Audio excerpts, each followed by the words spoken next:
안녕하세요. 도드람 동물병원 김정희입니다. 제가 이번에 발표할 주제는 덴마크 시럽가드 농장의 분만사 관리입니다. 발표 순서는 분만사 환경과 분만틀 구조, 그다음에 분만사 사료 프로그램, 그다음에 분만사 일반 관리와 약품 사용, 네 번째 포유자돈 양자 관리, 마지막으로 포유자돈 이유 관리와 그다음에 일주 추가 포유에 대해서 말씀을 드리겠습니다. 첫 번째 분만사 환경과 분만틀 구조입니다.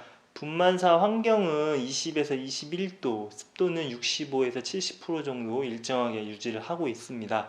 온도가 20에서 21도로 낮지만 자돈사 포유자돈의 보온구역이 잘 되어 있기 때문에 추위에 의한 어떤 자돈의 설사라든지 이런 그런 부작용은 없다고 볼 수 있습니다. 보시면 그 자동 보온 구역이 그 지붕이 덮개가 잘 되어 있고, 또 입구 쪽에 종이 커튼으로 이렇게 관리자가 직접 붙여가지고 자돈이 편안하게 쉴 수 있게, 바람을 피할 수 있게 조치를 취해 주고요. 또 바닥은 일반 플라스틱 패드가 아니라 보온 구역은 이제 세면으로 되어 있고, 또 바닥에 40도의 그 온수 보일러가 지나가고 있기 때문에 자돈이 굉장히 편안하게 휴식을 취할 수 있습니다. 그래서 사진에서 보이듯이 자돈이 포유하지 않을 때는 다 보온구역에 들어가서 쉬고 있는 것을 볼 수 있습니다. 그 하루 세로 기준에서 분만틀은 174에 273이고요. 스톨은 65에 215, 그 다음에 보온구역은 82에 140으로 되어 있습니다. 보시면 스톨 같은 경우는 그냥 일자형이 아니라 그림에선 잘 안 보이는데 가운데 폭이 좀 긴 약간 곡선형의 그 스톨 구조를 보이고 있고요. 또 하나 좀 특징은 그 앞사 방지트 이쪽 맞은편에 이렇게 나와 있는 부분이 곡선형을 이루면서 좀 바깥으로 나와 있어 가지고 유두를 이렇게 건드리지 않습니다. 그래서 유두를 손상시키지 않는 어떤 그런 구조이면서, 또 포유자돈이 그 포유를 젖을 잘 빨 수 있게끔 방해하지 않는 그런 구조를 가지고 있습니다. 분만사 사료 프로그램인데요. 앞에 교배사에서도 다른 동영상에서 말씀드렸지만 액상 사료를 일단 급여하는 것이 다른 점이고요. 또 하나는 포유두 수가 많기 때문에 사료량 자체가 우리나라 좀 다를 수 있다는 것을 참고하시면 좋을 것 같습니다. 특이점은 우리는 보통 분만 전에 사료를 감량을 하고 분만 당일 거의 사료를 안 주는데, 덴마크의 경우에는 분만 전 당일까지도 사료를 급여를 하고 있습니다. 왜냐하면 분만 과정에서 충분한 에너지를 가지고 있어야 분만 시간이 단축되고 사산율도 낮출 수 있기 때문에 분만 전과 당일에도 사료를 급여하고 있습니다. 그래서 보시면 분만 입식하고 나서 분만 전날까지도 12.7kg를 급여하고 있고, 분만 당일도 이제 10kg를 이 농장은 급여를 하고 있습니다. 그래서 분만 다음 날부터 22일까지 평균적으로 한 1.8kg 정도 계속 매일 증량을 실시를 하고 있고, 22일 차가 되면 40kg 최대 사료치에 도달을 하게 됩니다. 다음은 분만사 일반 관리와 약품 사용입니다. 분만사 관리자는 총 3명인데요. 가장 우수한 능력을 가진 분만사 직원 1명이 포유 1주차와 2주차를 전담을 하고요. 1명은 3주차, 4주차를 전담 관리를 합니다. 그리고 나머지 1명은 뭐 사료 조절이라든지 거세 단미 또는 뭐 기타 백신 프로그램이나 이럴 때 이제 보조 역할을 하고 있습니다. 그래서 1일령부터 그 보조급이기에 전해질을 음수 구별을 하고 있고요. 그다음에 또 포유자돈 보온을 유지하기 위해서 그 한 일주 동안은 감자 전분을 계속 보온구역에 뿌려주고 있습니다. 그리고 3일령에 거세 단미, 그다음에 항콕시듐제 경구 투여, 철분 주사를 하고 있고요. 그 다음에 7에서 8일 차에 입질 사료를 급여를 하고 있습니다. 분만사에서 사용하는 약품인데요. 옥시토신 같은 경우는 모돈의 젖이 뭉쳐 있거나 또는 그 포유 게시두수가 많은 모돈에게 1회 정도 처치를 하고 있고요. 멜록시캄은 식불이나 발열 증상이 있는 모돈에게 처치를 해주고 있습니다. 또 페니실린 같은 경우는 분만 후에 외부에서 농과 같은 분비물이 나오게 되는데 분만 당일이나 한 이틀까지 그런 분비물이 나오더라도 정상으로 보고 따로 치료하지는 않고요. 3일 이후부터 이런 분비물이 나올 경우에 페니실린 주사로 치료를 하고 있습니다. 그 다음에 포유자돈이 설사를 하거나 위축 증상을 보이게 되면 썰파와 트리메토프린 제품 섞인 항생제를 주사를 해주고 있습니다. 네 번째, 포유자돈 양자 관리입니다. 크게는 올림 양자와 교차 양자 이렇게 두 가지로 나눌 수가 있는데요. 평균 실산 자체가 18도에 가깝기 때문에 이 자돈을 모두 포유를 할 수가 없습니다. 따라서 초유를 충분히 섭취를 하게 만들고 그 다음에 일일령의 큰 자돈 또는 작은 자돈들을 전추차인 포유 능력이 우수한 모돈에게 양자를 보냅니다. 그리고 나서 14에서 15도 정도 포유 개시 도수를 맞추게 됩니다. 그 다음에 이제 교차 양자 부분인데요. 복단이 설사를 하거나 또는 식불 모돈에게는 큰 자돈들을 양자를 보내주고요. 또 포유 능력이 우수한 모돈에게는 작은 자돈들만 계속 양자 포유를 하게 만들어줍니다. 그리고 특히 후보돈의 경우는 유선 발달을 시키기 위해서 큰 자돈들을 주로 양자본에 포유를 시키게 됩니다. 그래서 다음 슬라이드에서 하나씩 조금 더 자세히 살펴보겠습니다. 먼저 일일령의 이제 초유 섭취가 끝난 큰 자돈 또는 작은 자돈들을 전추차로 양자 보내는 건데요.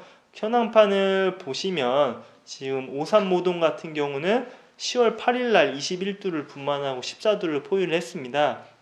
그리고 나서 이제 5일이 지난 10월 13일 날 이때 태어난 자돈들, 자기 자돈은 다른 데로 양자를 보내고 13일 날 새로 태어난 자돈들을 양자받아 포유하는 것을 볼 수 있습니다. 역시 23모돈 현황판 모돈 카드를 보시면 10월 8일 날 15두 분만을 하고 14두 포유를 시작을 했는데요. 6일이 지난 10월 14일 날 이때 태어난 자돈들을 양자받고 자기 자돈들은 다른 곳으로 양자를 보내서 포유를 하는 것을 볼 수 있습니다. 다음은 복단위 설사 자돈들 양자 보내는 건데요. 33모돈한테 10월 24일 날 15두를 분만을 하고 14두를 포유를 했는데 복단위 자돈 설사가 발생을 했습니다. 그래서 이 모돈의 자돈들을 포유 능력이 우수한 다른 모돈한테 보내고 그 다음에 다른 모돈들의 큰 자돈들을 선발해서 이 복단위 설사를 한 이 해당 복의 모돈에게 양자를 보내서 포유를 시키게 됩니다. 식불 모돈도 마찬가지로 큰 자돈들을 양자 보내서 포유를 시키게 됩니다. 그래서 모돈 카드를 또 자세히 보시면 43모돈에서 볼 때 10월 8일 날 22두를 분만을 하고 14두 포유를 시작을 했습니다. 근데 분만 다음 날인 10월 9일 날 식불 증상이 나타나자 10월 2일 날에 태어났던 큰 자돈들 13두를 이 모돈에게 보내서 포유를 시키게 됩니다. 13모돈도 마찬가지로 10월 8일 날 18두를 분만을 하고 14두를 포유를 시작을 했는데요. 분만 당일부터 식불 증상이 나타나자 이제 이틀 뒤에 10월 10일 날 10월 6일에 태어났던 큰 자돈들을 양자를 보내서 포유를 시키고 있습니다. 분만사 관리자는 포유 능력이 가장 뛰어난 모돈들을 선발을 해서 보이는 그림과 같이 초록색 비닐 같은 걸로 리본을 묶어서 스토리에 표시를 해둡니다. 또한 모돈 카드에다도 OPS라고 약자가 사실 뭔지 모르겠지만 OPS라고 이렇게 약자를 적어서 모돈 카드에 기록을 해둡니다. 그러면 이 해당 모돈들의 특징은 작은 자돈들만 양자를 받아서 키운 다음에 어느 정도 자돈이 또 크면 중간에 큰 자돈들을 보낸 만큼 다른 곳에서 다시 작은 자돈들을 양자받아서 계속 작은 자돈들만 포유하는 포유하는 그런 모돈들입니다. 그래서 보시면 33모돈이고 10월 23일 날 14두를 분만을 했지만 자기 자돈들은 다 양자를 보내고 작은 자돈 17두를 포유를 시작을 합니다.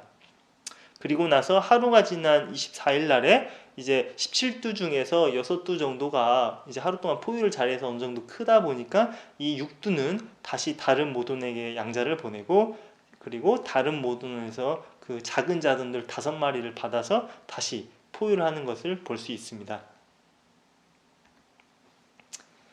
마지막으로 포유자동 이후 관리와 일주 추가 포유입니다.